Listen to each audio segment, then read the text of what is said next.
Hey guys, welcome to the first episode of Road Trip. We're a show based out of Richmond. I'm your host, Joe Ranney, and this is our cameraman and comedic relief in the back here, Eric Foster. Yes, sir. So today we got a really dope artist for our interview. This will be the first installment of our interview series, so really exciting shit. Let me call him up. We're parked outside his crib. See if we can pull back up.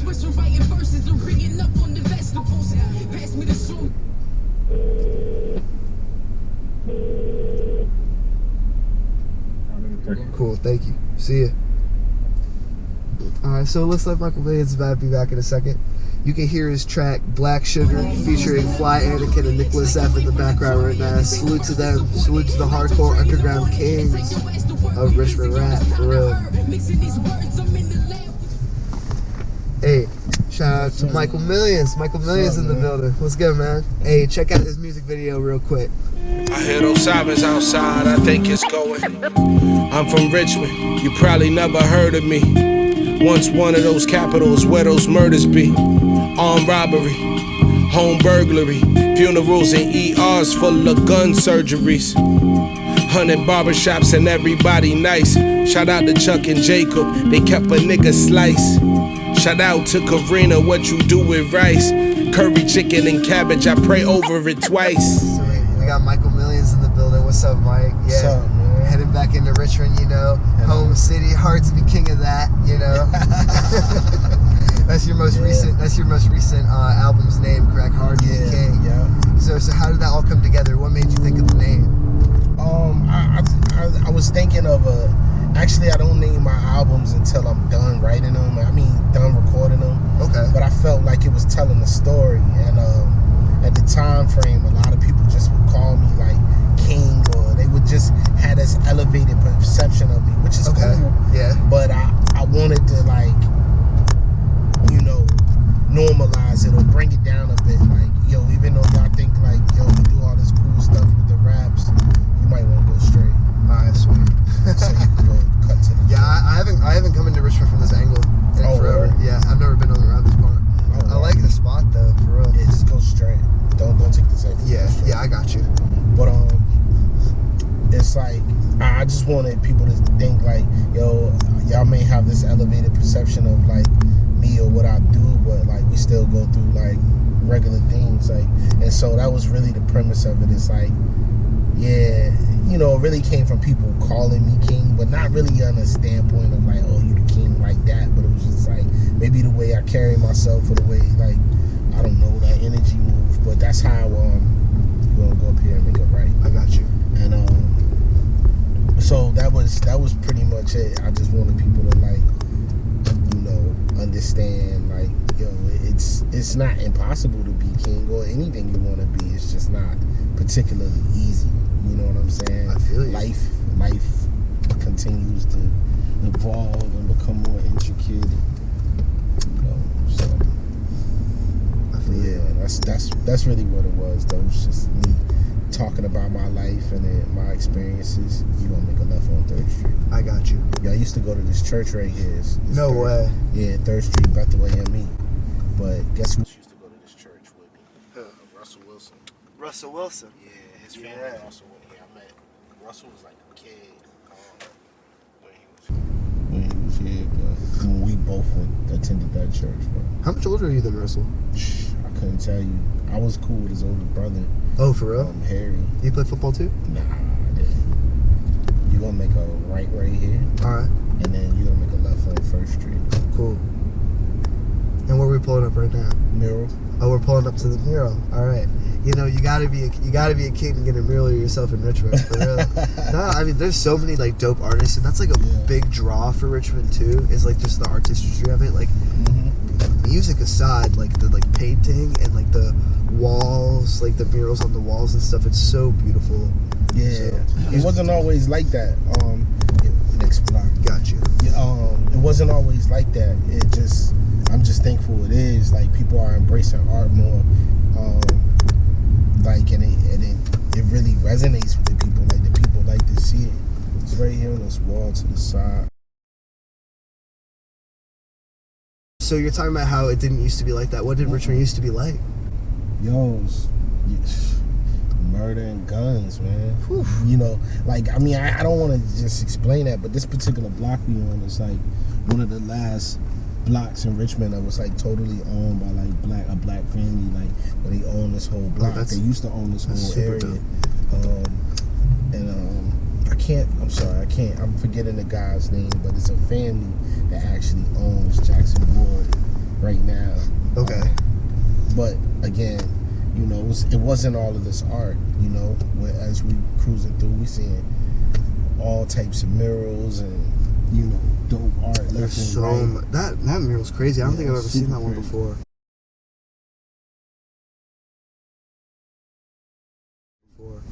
Yeah, no, you know Nils? Yeah, that's who painted that. Oh, he painted yours? Yeah, yeah. Oh, I didn't even know he painted yours. I just know he's super well renowned. Yeah, yeah. I see him on Reddit a lot. He's very active on the internet community, on the forums and stuff for Richmond. That's who painted the mural. So he's like, yeah, and that's the thing. Nils is my homie. So even more so, like having a mural in the city, that's like, it's dope to be a part of a piece of art, but even more dope is to be a part of like a crazy portfolio. Yeah, you know yeah, I mean? for real. Like, cause he's so talented, and everyone knows who he is, who's into that scene.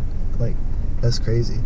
So we're about to take a right on Broad Street. Yeah. Broad Street, for those who are listening and watching, it is a probably one of the main streets in Richmond. Yeah. And it used to be super prolific with the rap scene. A lot of people used to hang out on the block, right? Around here. Yeah. Could you maybe touch on that? I know you did it. Yeah, like growing up here, like even though the aesthetic out here is a little different, and you know VCU was, changed the landscape a bit.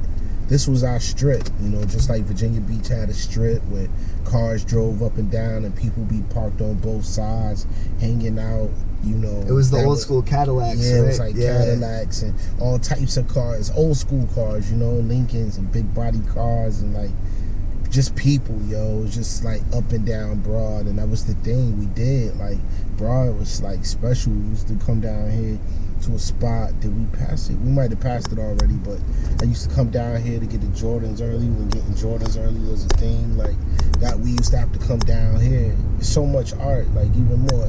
This big statue of Maggie Walker. That you know, it's like that, embracing art, embracing culture, but like Broad Street wasn't really like that. Still, you know, it wasn't as illuminated as it is now. It's art galleries and food and stuff. There wasn't all of that. There used to be a Hess gas station right here. You know, that was kind of like the landmark where everybody would link up. Everyone would, and then they'd go their separate ways from there. But everyone would be chilling there. It was a little bike club that used to hang. Oh, that's kind of dope. Like, I wonder where they are now, or where they link up. But like this whole landscape used to be a strip, like. You know, people hanging out on the street, like at least three blocks that way, and maybe 2 blocks back that way, and this is kind of the epicenter, right? It's crazy how the way things have changed. Like, I mean, obviously, I came here originally for VCU, so I didn't see a lot of that. Oh yeah, man. It's so interesting to learn more. We drove past the National a little bit ago. Yeah, the National, for those who don't know, is one of the premier venues in Richmond to perform at. And you had a show there this summer, right? Mm-hmm. And you opened up for Nas. Yes. Big Nas. Yeah. It was also a big inspiration of yours, right? Yeah, super. Could you maybe touch on like how that experience was for you and how? I've been for months trying to wrap my mind around it, and I still can't wrap my mind around how that happened. I mean, not how that happened, but like, you know, the experience itself. I think about it daily. Like, you know, it's like, wow, you know, one of my idols, great, I wouldn't say idol, but yeah, I don't really have idols, but like big, huge inspiration. I get you. Music, okay. And like someone I definitely look up to and like, you know, appreciate the musical range and like, you know, tenure in this game. Like how in the world was there a bill with Michael Millions and Nas on it? That's crazy to me. Like that flyer I saw on the gram, I was like, whoa. Like yeah, that shit still super like dope. It's wild to me just to think about. But like, yeah, we played the National, sold out, really dope, and man, what an experience. For real. That shit is actually crazy.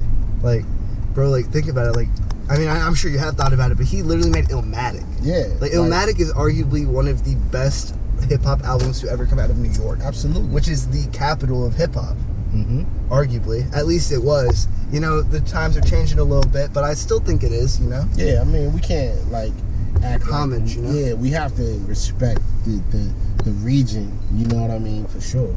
Absolutely. Definitely. But, like, definitely one of the greatest hip-hop albums ever created.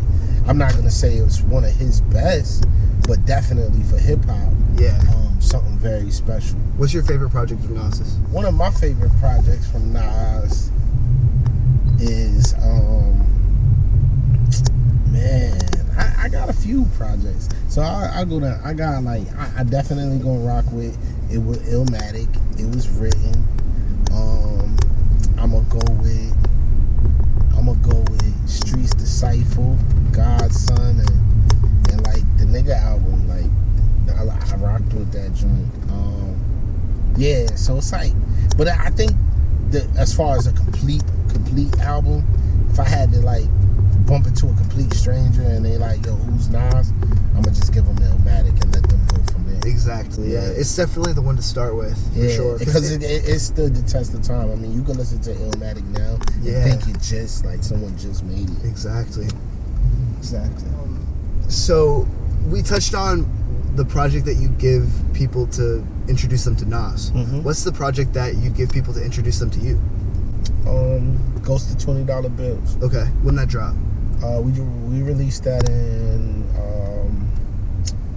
2014. Okay. It was one of the first projects of mine that went viral, but it was also one of the first projects that I felt like connected on some art, music, and like lyricism, like out of Virginia. Not one of the first ones, of course. We got greats like Nicholas Tuff and, you know, Scales already laying the footwork, but like that was my not one project, but that was the project I like, you know, put in the circulation that got the recognition. And that's been the story, you know, that's the story that I've been like holding on to, as far as like, that's why the covers of my albums are sideways. It started with that album. Oh, that's cool. And, so what was the thinking behind making it sideways for that album and then keeping it like that? Actually, it was just like, well, for that particular album, you know, it's like Ghost of $20 bills. The album was really about like how people like weigh their whole dreams and everything on money. You know, like, you know, everybody just essentially does their primary motivation in life to do anything is really rooted around like the potential of making money, or, you know, the potential of getting rich, like materialistic things. Yeah, so I dumbed it down to more like a $20 bill, like, you know, more like these, you know, I was looking at some money one day and I was like, damn, man, we place everything on these bills, like, you know what I mean, every emotion we have, every endeavor, every dream is really just to come up with this like piece of cotton paper, you know what I'm saying? And a lot of people let their whole lives go by and like don't even act on those dreams, so we call them ghosts. Like, those are the ghosts that haunt you. That's such a, wow, that's like that's very poetic. You know, like your dreams that you kind of give up on.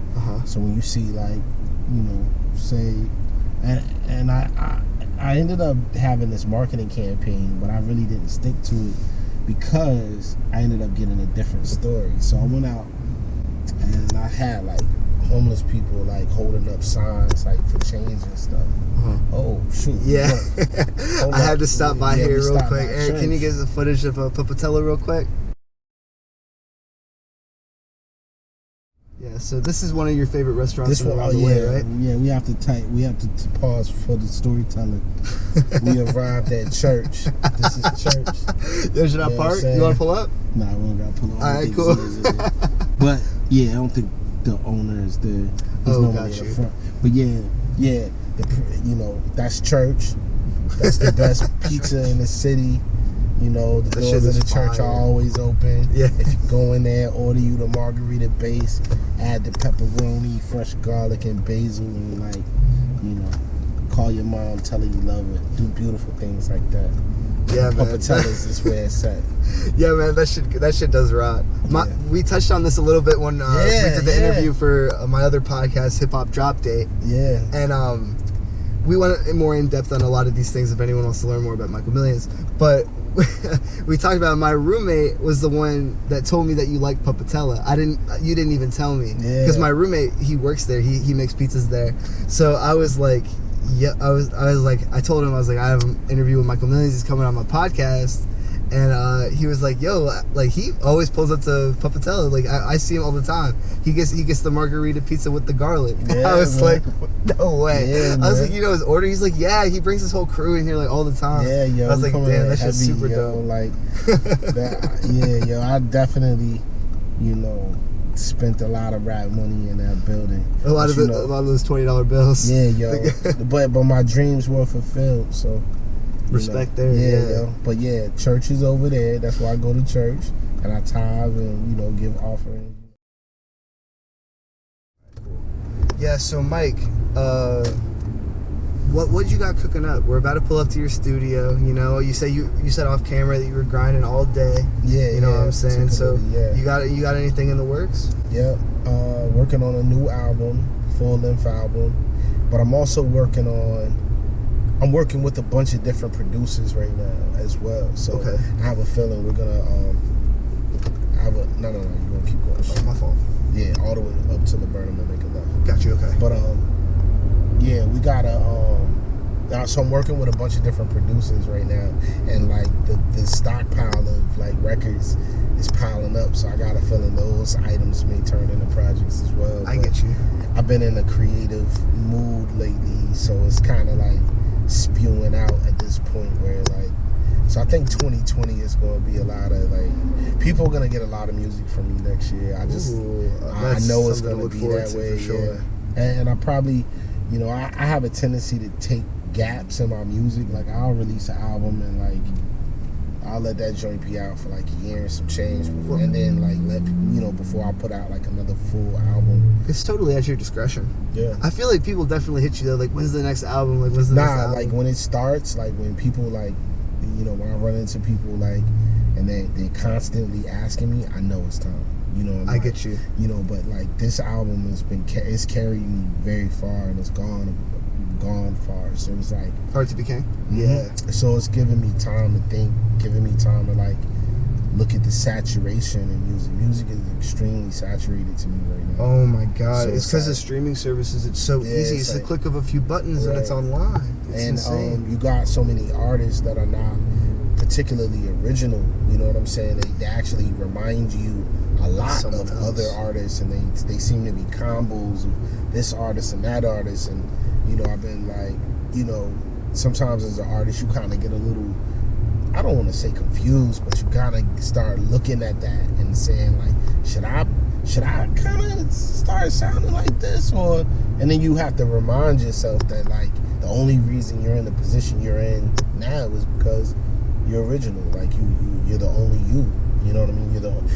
And what you are creating is necessary and needed to the people that need that type of material. So you're the only you. That's a like, bar, low key. Like you gotta be in music you should be. I don't know if it was Stevie Wonder, somebody that said it, but they were like, you gotta be special in this thing. And don't worry about what everyone else is doing. Like they're gonna definitely. It's like do what you do. You collect your fans. That's the beautiful thing about looking at people's Spotify numbers. Is like, wow, wow, you can get X amount of fans. You don't need it's 320 million something Americans in America, but you don't need all of them to be a successful artist. No, you just need a handful of them. You need like your niche group. Yeah, and find those people and speak to them. And that's one of the huge appeals to me. Sorry to interrupt you. No. But that's one of the huge appeals to me about underground music is that it really does tailor to people who really just like really mess with that shit. You know what I'm saying? So, no, I completely get what you're saying. Yeah, it's definitely like.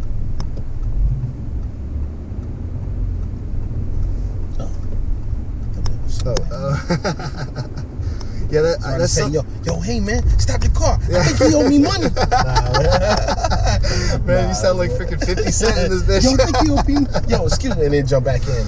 Back to what we were talking about. Did you just shoot that guy? Yeah, he owe me like $10 for 3 years. Come on, man, you're not that hard. Nah, I'm not. Harmless as a fly, man. I don't even kill bugs. That's how crazy it is, man. I take You let him outside. Yeah, man. And it's crazy because it's like huge spiders sometimes, and you're like, Do people get intimidated by you like at first glance? Because like you're like a very talented artist from around here, and you're also like kind of a big dude. You know what I'm saying? Like, I'm harmless. Yeah, I'm hit. But do people like are they like scared to talk to you sometimes? I think some people have said that. Like they feel like they're I ain't gonna say scary. Scared. I think they're surprised that I'm so approachable or personable, and I'm like, why does that surprise you? Did I have a pistol? Or is it something that is it something I said in my raps? Yeah, was it something that am I a tough guy? Nah. So pretty personable. So we're about to pull up to the studio real quick. Purple House Studios, man. Purple House Studios. That's the name of it. It's like it's the portals where everybody spins through. Sweet. Is anyone in there right now? Nah, it was just me. I kind of was chilling. I do have a session that's gonna probably pull up in about 10-15 minutes or so. But could we get a little tour or something? Yeah, you got time? Welcome to come in. All right, cool. I got you. Okay. Illa Styles is out of here. I know Illa Styles. I see Jay Slim. Yeah. So I got some. A lot of people come here. Noah O. I do a lot of Noah O's work. Fan Ran, I'm working on with them. Noah O's about to come on Drop Date. Mm-hmm. Yeah. Okay, yeah. So I do most of his work. This is the test pressing for Dirty Rice too. Like all of that nice. Oh, that's sweet. Okay. Yeah, so we get like all the music stuff. Yo, do you mind if I take a picture of it? Yeah, man, do your thing. Yeah, because I want to show it to him. Because I'm about to see it. That's like some Nardwuar shit. And be like, yo, can you tell me what this is? That's what I'm saying. No, for real. That's actually exactly what I was thinking. I love Nardwuar. His interview style is so unique and cool. Yeah. This is a sweet spot though. This is like I love all these are these bumper stickers. Well, I love stickers and stuff, but you got the round 2 joint. That's a heavy Richmond place. And I be trying to. My mom didn't want me to put like shit on my walls growing up, and I think this is kind of like my rebellious way of like still doing shit. It's not on the walls though. Stickers and put it on my shit only, but yeah, this room tracks out a lot of material, man. That's cool. All day. This is pretty much where I am. We got like 4 or 5 people. I'll go to another studio, but if it's just one, we're tracking everything in